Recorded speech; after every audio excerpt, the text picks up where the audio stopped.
грамадскі і палітычны дзеяч 18-19 стагоддзя, паплечнік Тадэвуша Касцюшкі, літаратар, дыпламат і парламентарый Юліан Урсын Немцевіч пакінуў яркі і векапомны след у гісторыі. Ён быў актыўным рэфарматарам і палымяным змагаром за волю, дэмакратыю і сацыяльныя змены. І па гэтых сваіх памкненнях Немцевіч вельмі блізкі нашаму часу, кожнаму з нас. Пра гэта, дарэчы, і гаварылася на канферэнцыі. Немцевіч адзін з многіх нашых землякоў, хто сваім жыццём і дзейнасцю заслужыў доўгую і неўміручую памяць. Мы плануем стварыць музей, аднавіць яго радавое гнездо ў вёсцы Скокі, каб імя Юліяна Немцевіча заняла свое пачэснае месца ў патрыятычным выхаванні не толькі нашых людзей, але і грамадзянаў блізкага і далёкага замежжа.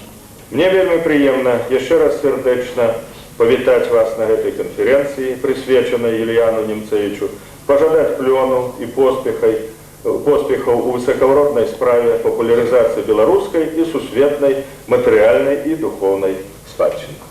А для гэтага спатрэбіцца пэўны час і падтрымка розных прадстаўнікоў грамадства, у тым ліку і тых, хто жыве сёння ў далёкім і блізкім замежжы.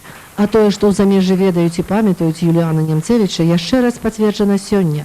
Навукоўцы з розных краін прадставілі новыя дакументы і сведчанні аб жыцці і дзейнасці Немцевіча. Нашчадкі славутага земляка істотна дапоўнілі іх.